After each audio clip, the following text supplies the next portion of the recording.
Hello dear student, how are you. आज की इस वीडियो में हम पढ़ने वाले हैं क्लास 12 इकोनॉमिक्स का पार्ट ए यानी कि माइक्रो इकोनॉमिक्स यानी कि बीएसटी अर्थशास्त्र का चैप्टर 7 जिसका नाम है उत्पादन लागत यानी कि प्रोडक्शन फंक्शन। इस चैप्टर में इस वीडियो में इस पूरे चैप्टर का टॉप 19 एमसीक्यूज आपको बताने वाले हैं जो आपके एग्जाम के पॉइंट ऑफ व्यू से इंपॉर्टेंट है और इन्हीं 19 एमसीक्यूज के बीच में से ही कुछ आप लोगों को क्वेश्चन पूछा जाएगा। ये चैप्टर एग्जाम के पॉइंट ऑफ व्यू से इंपॉर्टेंट है क्योंकि इसमें न्यूमेरिकल टाइप के क्वेश्चन पूछते हैं, इसमें फॉर्मूला बेस्ड क्वेश्चन पूछा जाता है और ग्राफ। तो मैं सभी टाइप का क्वेश्चंस आप लोगों के लिए लेके आया हूं जिसमें ऑब्जेक्टिव में न्यूमेरिकल्स क्वेश्चन पढ़ेंगे, फॉर्मूला बेस्ड क्वेश्चन पढ़ेंगे और ग्राफ वाला क्वेश्चन भी पढ़ेंगे। तो मेरे साथ साथ कॉपी और पेन निकाल लो, जो जो क्वेश्चंस का बता रहे हैं फॉर्मूला न्यूमेरिकल वो सारे चीज नोट डाउन करके जाना। और एग्जाम में अच्छा नंबर से पास होना चाहते हैं, पूरा इकोनॉमिक्स का और बाकी सब्जेक्ट का अच्छा से तैयारी करना चाहते हैं तो इससे पहले के वीडियोस ऑलरेडी बना चुके हैं, उन सबका लिंक आई बटन में दे देंगे। वहां से जाकर के आप एक एक करके जो है वो सब चीजों को देख सकते हैं और आपकी एग्जाम की तैयारी अच्छे से कर सकते हैं, जिससे आपका नंबर जो है परसेंटेज जो है वो और ज्यादा इंक्रीज हो जाएगा। ठीक है, चलो भाई समय नहीं गवाते हैं और एक एक करके सारा क्वेश्चन पढ़ते हैं। बेसिकली ये जो हम लोगों का चैप्टर है, इस चैप्टर का हम लोगों का नाम है उत्पादन लागत यानी प्रोडक्शन कॉस्ट। अब आप बोलोगे कि सर प्रोडक्शन कॉस्ट क्या होता है, तो सिंपल समझ लो भाई कि हम लोग जब कभी भी किसी भी गुड्स एंड सर्विसेज का प्रोडक्शन करते हैं, किसी भी वस्तु और सेवा का निर्माण कर रहे हैं, सपोज कर लो कि हम ये मोबाइल फोन बनाए हैं, ठीक है, तो इस मोबाइल फोन को बनाने में हमको जितना भी मोबाइल फोन में खर्चा लगा है ये सारा खर्चा मेरा प्रोडक्शन कॉस्ट होगा। आई बात समझ में, क्लियर है? ठीक है सर जी, ठीक है। प्रोडक्शन कॉस्ट का ही एक दूसरा नाम होता है, हम लोगों को उसको बोलते हैं मनी कॉस्ट। ठीक है, आगे इसके बारे में हम लोग पढ़ेंगे, अब समय नहीं गवाते हैं, डायरेक्ट हम लोग जो है इसके एमसीक्यू से क्वेश्चन पढ़ना स्टार्ट करते हैं।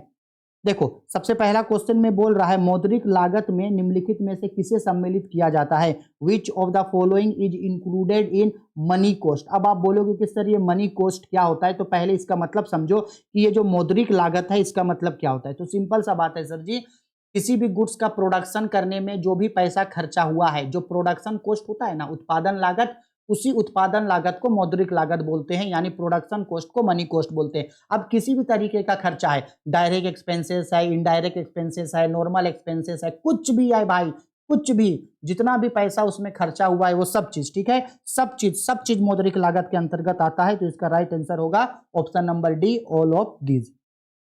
टू पे बोल रहा है निम्नलिखित में से कौन सा स्थिर लागत नहीं है, which of the following is not a fixed cost. यहां से किसका जो कॉस्ट है वो कभी भी फिक्स नहीं रहता है, यानी इसका जो कॉस्ट है, लागत है, वो बढ़ते घटते रहता है। तो इसका राइट आंसर होगा कच्चे माल की लागत यानी कॉस्ट ऑफ रॉ मटेरियल। देखो आज हमको अगर किसी गुड्स एंड सर्विसेज का, हमको अगर कोई गुड्स का प्रोडक्शन करना है तो उस गुड्स का प्रोडक्शन करने के लिए अगर आज हम सपोज कर लो कि टाटा से कोई रॉ मटेरियल मंगाए हैं और ठीक एक महीने के बाद दोबारा उस रॉ मटेरियल को मंगा रहे हैं, तो आज उस रॉ मटेरियल के लिए जितना कॉस्ट हुआ, एक महीने के बाद उसका कॉस्ट उतना नहीं रहेगा, क्योंकि पता है हमको भाई ट्रांसपोर्टेशन एक्सपेंसेस बढ़ जाएगा, टैक्सेस बढ़ जाएगा।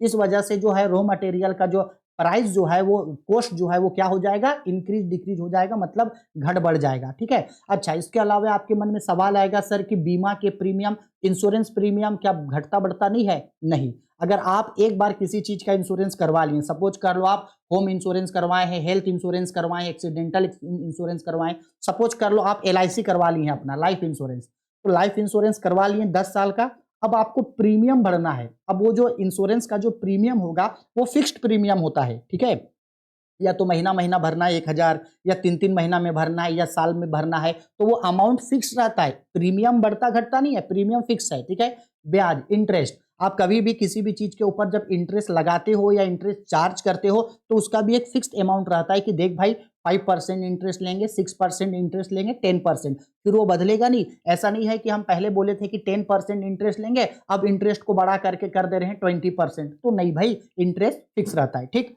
इसके बाद फैक्ट्री का किराया यानी कि रेंट ऑफ फैक्ट्री। अब एक फैक्ट्री का जो किराया होता है वो किराया फिक्स्ड होता है, ऐसा नहीं है कि रेंट जो है वो हर महीना बढ़ते रहता है, ऐसा नहीं है, वो फिक्स रहता है। हाँ, साल, 1 साल, 2 साल, 5 साल में रेंट इंक्रीमेंट होता है, लेकिन वो लंबे पीरियड के बाद। लेकिन जो रॉ मटेरियल है उसका प्राइस हमेशा घटते बढ़ते रहता है। ठीक है, चलो सर जी, ठीक है। क्वेश्चन नंबर 3 पे आते हैं, उत्पादन में वृद्धि के साथ साथ कुल लागत एवं कुल स्थिर लागत का अंतर, with the increase in the production the differences between total cost and total fixed cost is. ध्यान से समझना, अगर आप किसी भी गुड्स एंड सर्विसेज का प्रोडक्शन करते हो, अब आपको आपके प्रोडक्शन को बढ़ाना है। सपोज कर लो कि आप इस मोबाइल को बनाते थे, क्या करते थे, मोबाइल, पहले आप 1000 मोबाइल बनाते थे, कितना बनाते थे 1000।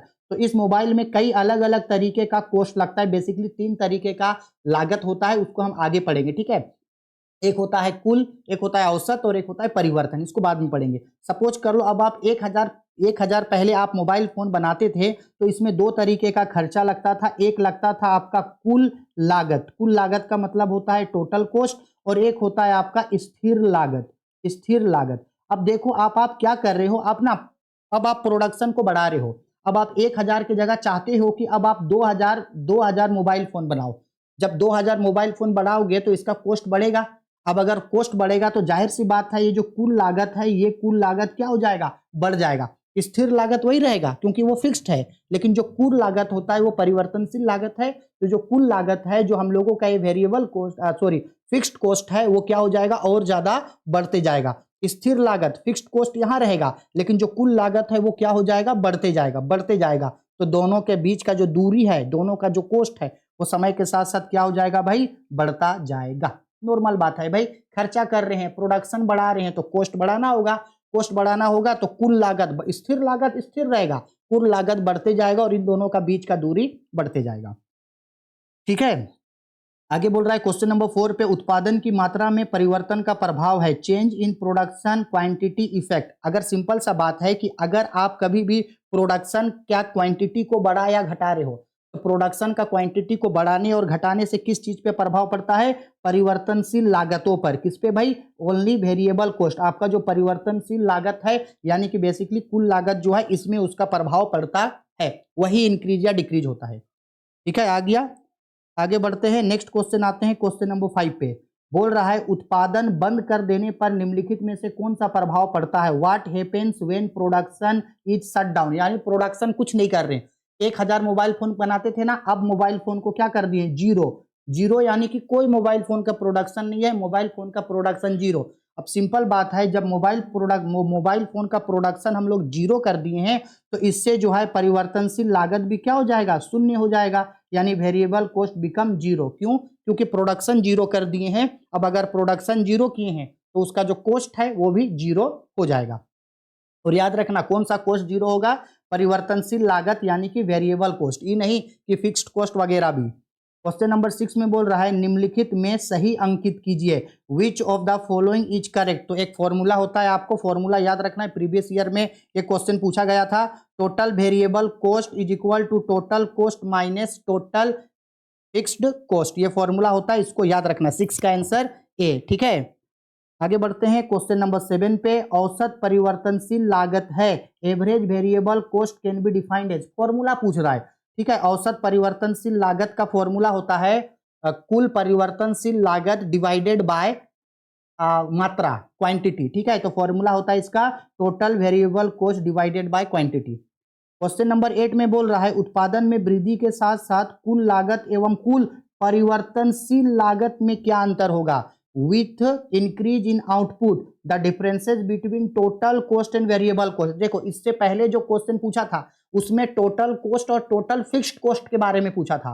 टोटल कॉस्ट और टोटल फिक्स्ड कॉस्ट यानी कुल लागत और कुल स्थिर लागत, वो दोनों बढ़ते जाता है। लेकिन यहां क्या बोल रहा है, जब उत्पाद को बढ़ाया जाएगा तो कुल लागत यानी कि टोटल कॉस्ट और कुल परिवर्तनशील लागत यानी टोटल वेरिएबल कॉस्ट दोनों ही बढ़ेगा। दोनों क्या होगा, दोनों बढ़ेगा एक साथ। तो इस वजह से दोनों क्या रहता है भाई, मेरा कहने का मतलब है कि दोनों जो है वो स्थिर रहता है, क्योंकि बढ़ेगा तो दोनों बढ़ेगा, घटेगा तो दोनों घटेगा।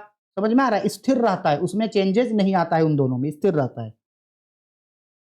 चलो क्वेश्चन नंबर 9 पे, अल्पकाल में उत्पादन प्रक्रिया में निम्नलिखित में से कौन से साधन होते हैं, which factors are used in short run production. इससे पहले जो चैप्टर 6 था उसमें ये क्वेश्चन पढ़ाए थे, इसका राइट आंसर होगा ऑप्शन नंबर बी, उस चैप्टर का क्वेश्चन है ये। क्वेश्चन नंबर 10 पे बोल रहा है निम्नलिखित चित्र प्रदर्शित करता है, फॉलोइंग फिगर्स शो। ये फॉलोइंग फिगर्स दिखा रहा है, देखो क्वांटिटी बढ़ रहा है, नीचे देखो Q1 Q2 Q3 Q4 Q5 quantity बढ़ रहा है।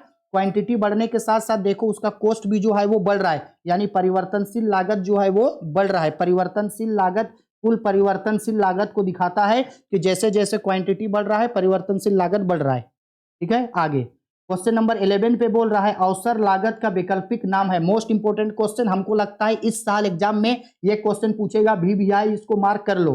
The alternative name of opportunity cost is, opportunity cost अवसर लागत का दूसरा नाम होता है आर्थिक लागत यानी कि इकोनॉमिक कॉस्ट उसका दूसरा नाम है। क्वेश्चन नंबर, एक मिनट भाई, क्वेश्चन नंबर 12, जब औसत लागत घट रही है तो सीमांत लागत औसत लागत की तुलना में कितनी होती है? व्हेन एवरेज कॉस्ट मतलब AC, when average cost is decreasing, जब एवरेज कॉस्ट घट रहा है, what status marginal cost has the compare to average cost, तब मार्जिनल कॉस्ट क्या होता है? सिंपल सा बात है, जब एवरेज कॉस्ट घट रहा है तो मार्जिनल कॉस्ट भी घटता है, लेकिन मार्जिनल कॉस्ट एवरेज कॉस्ट से ज्यादा घटता है, तो इसका आंसर होगा option number C, marginal cost, average cost घट रहा है, मार्जिनल कॉस्ट भी घटेगा लेकिन एवरेज कॉस्ट से ज्यादा घटेगा, तो मार्जिनल कॉस्ट ज्यादा घटता है एवरेज कॉस्ट के मुकाबले। अब आपको तो समझ में नहीं आया होगा तो देखो ग्राफ से समझा रहे, देखो ये यहाँ पे देखो एक लकीर खींच दिया गया है ओ एक्स ओ वाई। अब देखो इस ग्राफ को देखो, ये जो हम दिखाने का कोशिश करते हैं यहाँ, इसको देखो, हाँ यहाँ देखो दिख रहा है कि नहीं, हम कैसे दिखाएं, हाँ यहाँ देखिएगा ये जो पॉइंट दिख रहा है, ये जो यहाँ पे सबसे पहला ये जो वाई शेप जो बना हुआ है ये बना है एवरेज कॉस्ट यानी कि औसत लागत, औसत लागत है। और ठीक उसके नीचे देखो ये जो कर्व काटा है ये है एमसी यानी कि मार्जिनल कॉस्ट यानी कि सीमांत लागत। अब देखो जहां पे इक्वल है, जहां पे एवरेज कॉस्ट सेंटर पे है वहीं पे उसको एमसी काटा, तो यहाँ देखो एवरेज कॉस्ट देखो ये घट रहा है, एवरेज कॉस्ट क्या हो रहा है यहां से घट रहा है, घट रहा है, एवरेज कॉस्ट घट रहा है, तो देखो एमसीबी जो है मेरा क्या हुआ है उससे ज्यादा घटा है, एमसीबी क्या हुआ है उससे ज्यादा घटा है, क्या हुआ है भाई ज्यादा घटा हुआ है, ठीक है, इसलिए हम बोले ये फॉर्मूला होगा आपका एसी जो है वो बड़ा होता है किसके मुकाबले, एमसी, आप इसी को पलट के बोल सकते हो एमसी जो है वो ज्यादा घटता है किसके मुकाबले, एसी के मुकाबले, एमसी ज्यादा घटता है एसी के मुकाबले, यही चीज समझा रहे थे, ठीक है। चलो आगे बढ़ते हैं, क्वेश्चन नंबर 13, निम्न में से कौन सा कथन सत्य है, which statement of the following is true, तो ट्रू फॉर्मूला होता है एसी यानी कि average cost is equal to average variable cost plus average fixed cost plus average variable cost, इस फॉर्मूले को याद रखना, इसके ऊपर आगे अभी न्यूमेरिकल पूछा है, न्यूमेरिकल हम लोग बनाएंगे इसको, ठीक है। चलो 13 नंबर हो गया, 13 के बाद 14, अवसर लागत क्या है, व्हाट इज अपॉर्चुनिटी कॉस्ट, तो इन सभी को ही अपॉर्चुनिटी कॉस्ट के नाम से हम लोग इंडिकेट कर सकते हैं, सब चीज, ठीक है। क्वेश्चन नंबर 12, औसत लागत वक्र का आकार होता है, the shape of the average cost curve, average cost curve जो होता है वो यू आकार का होता है। अब आप कंफ्यूजन में आओगे, आप बोलोगे कि सर इससे पहले वाला चैप्टर में तो आप उल्टा यू आकार का बताए थे, तो उल्टा यू शेप मतलब पलटा हुआ जो यू शेप होता है उसमें कौन होता है पता है, औसत लागत वक्र नहीं, औसत उत्पादन वक्र, औसत उत्पादन वक्र उल्टे यू आकार का होता है, ठीक है, क्योंकि उत्पादन बढ़ता है सीमित रहता है फिर उत्पादन घटता है, ये बात कर रहा है लागत का, तो लागत घटेगा सेम रहेगा फिर बढ़ेगा, समझ में आ रहा है, तो औसत लागत वक्र यू आकार का होता है और औसत उत्पाद वक्र जो होता है वो उल्टे यू आकार का होता है, ठीक है, एवरेज कॉस्ट यू आकार का होता है, एवरेज प्रोडक्शन कॉस्ट जो होता है वो उल्टे यू आकार का होता है, याद रखना इस चीज को। चलो भाई अब न्यूमेरिकल क्वेश्चन में आ गए, न्यूमेरिकल क्वेश्चन में बोल रहा है उत्पादन की 5 इकाइयों का औसत स्थिर लागत 20 है, 5 इकाइयों की औसत परिवर्तनशील लागत 40 है, तो 5 इकाइयों की औसत लागत कितनी होगी, the average fixed cost of 5 unit of output is 20, average variable cost of 5 output is 40, average cost, देखो भाई अकॉर्डिंग टू क्वेश्चन पहले क्या क्या गिवन है हम वो लिख दे रहे हैं, देखो अच्छा से समझना, ठीक है सर जी। यहां पे सबसे पहले बोला average fixed cost, average fixed cost है आपका 5 यूनिट का 20 रुपया, क्लियर। इसके बाद average variable cost ABC, average variable cost है 40, तो निकालने बोला हमको एवरेज कॉस्ट बताओ, एवरेज कॉस्ट, तो अभी अभी हम ऊपर आपको बताएं स्टार बना के formula, average cost is equal to formula होता है average variable cost, average fixed cost plus average variable cost, जोड़ दिया जाता है, तो जोड़ दो ना भाई साहब, 20 प्लस 40 इज इक्वल टू हो गया जी 60, 60 कितना ऑप्शन पे है, option number D, option number D इसका राइट आंसर, ठीक है। आया समझ में, कुछ नहीं आया कि नहीं समझ में आया, जिसको समझ में नहीं आया कौआ उसका कान काट के ले जाएगा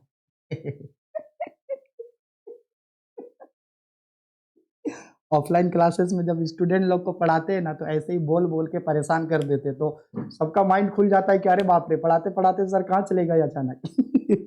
चलो जी, हो गया, आ गया बात समझ में। फॉर्मूला होता है average cost is equal to average fixed cost plus average variable cost. ठीक है, दोनों को जोड़ दिए, 20 + 40 तो जोड़ के आया 60, तो एवरेज कॉस्ट इसका होगा 60। चलो जी, हो गया, कोई दिक्कत नहीं है सर जी। चलो आगे बढ़ते हैं। हाँ, एक और न्यूमेरिकल। देखो क्या बोल रहा है, जब 100 इकाइयों का उत्पाद करने की कुल स्थिर लागत 30 रुपया है और परिवर्तनशील लागत 3 है, तो कुल लागत क्या होगी? When the total fixed cost of producing 100 units is आपका 30 and the average variable cost is 3, total cost. तो सिंपल बात है भाई, यहाँ पे हम लोगों को क्या निकालने बोल रहा है? हम लोगों को निकालने बोल रहा है टोटल कॉस्ट। तो ठीक है, टोटल कॉस्ट जब निकालेंगे तो पहले ये बताओ कि जब 100 सामान को जब बनाए थे, 1 मिनट रुको, 100 यूनिट्स 30, ठीक है, 100 यूनिट 30, उसका कॉस्ट है 30 रुपया और वेरिएबल कॉस्ट है 3 रुपया। तो ठीक है, देखो पहले 100 यूनिट, पहले क्या है भाई, 100 यूनिट है 3 रुपया के हिसाब से निकालो, 100 यूनिट 3 रुपया के हिसाब से 300 रुपया, और प्लस अलग से खर्चा कितना था उसका, आपका टोटल फिक्स्ड कॉस्ट कितना था? टोटल फिक्स्ड कॉस्ट था 30 रुपया, टोटल वेरिएबल कॉस्ट आया 300 और टोटल फिक्स्ड कॉस्ट आया 30, तो उन दोनों को जोड़ दो ना, तो टोटल कॉस्ट निकल करके आ जाएगा मेरा 330। सेम इसी पैटर्न में निकाल रहे हैं, इससे पहले अभी एक न्यूमेरिकल बताएं, ये वाला सेम इसी पैटर्न में निकाल रहे हैं। ठीक है, माथा पीछी करने मत चले जाना कि सर कैसे आया। ये देखो, average cost is equal to average variable cost plus average fixed cost plus average variable cost, इसी पैटर्न में थे, सेम निकाले हैं भाई। Total cost is equal to, वहां एवरेज कॉस्ट था तो यहाँ पे सबसे पहले निकाले हम लोग आपका टोटल फिक्स्ड कॉस्ट, तो ये कैसे निकला? 100 इंटू 3, फिर इसके बाद प्लस किए यहाँ पे कि टोटल वेरिएबल कॉस्ट जो 30 रुपया है, 30 है, ठीक है, फिर इन दोनों को जोड़ दिए तो हो गया ये 300 + 30, तो जोड़ करके 330 ऑप्शन नंबर डी पे आया है। ऑप्शन नंबर डी इसका राइट आंसर। क्लियर है? चलो स्क्रीनशॉट ले लेना इसका, बना लेना इसको। चलो भाई, क्वेश्चन नंबर 18, औसत स्थिर लागत वक्र एवरेज फिक्स्ड कॉस्ट इज। ये जो एवरेज फिक्स्ड कॉस्ट जो होता है वो किस तरीके का होता है? तो एवरेज फिक्स्ड कॉस्ट जो होता है वो गिरता है जब अधिक मात्रा में उत्पादन किया जाए। एवरेज फिक्स्ड कॉस्ट घटता है तब जब प्रोडक्शन अधिक मात्रा में किया जाता है। Falls as more units are produced. ठीक है, अब लास्ट क्वेश्चन इसका और ये चैप्टर खत्म। बोल रहा है कि निम्नलिखित में से सीमांत लागत की गणना करने के लिए कौन सा सूत्र सही है? Which of the following formula is correct for calculating marginal cost? तो ऑप्शन नंबर डी इसका राइट आंसर होता है। फॉर्मूला याद रखना, मार्जिनल कॉस्ट निकालने का ये फॉर्मूला होता है। Marginal cost MCN is equal to पहला मार्जिनल माइनस दूसरा मार्जिनल नॉर्मल। ठीक है, पहला कॉस्ट माइनस सेकंड कॉस्ट। ठीक है, ये फॉर्मूला है, याद रख लेना, बस हो गया। ठीक है, ऐसे ही 1 बाय 1 करके सारा चैप्टर का एक एक MCQज बता देंगे, और जो भी MCQज कर रहे हैं वो तो करना ही करना है, साथ साथ आपको वीकली टेस्ट और plus previous year question paper और मॉडल पेपर को कर लेना है। इतना कर लेने से हो गया, MCQ आपका तैयारी हो जाएगा। ठीक है, चलो बाय, टेक केयर।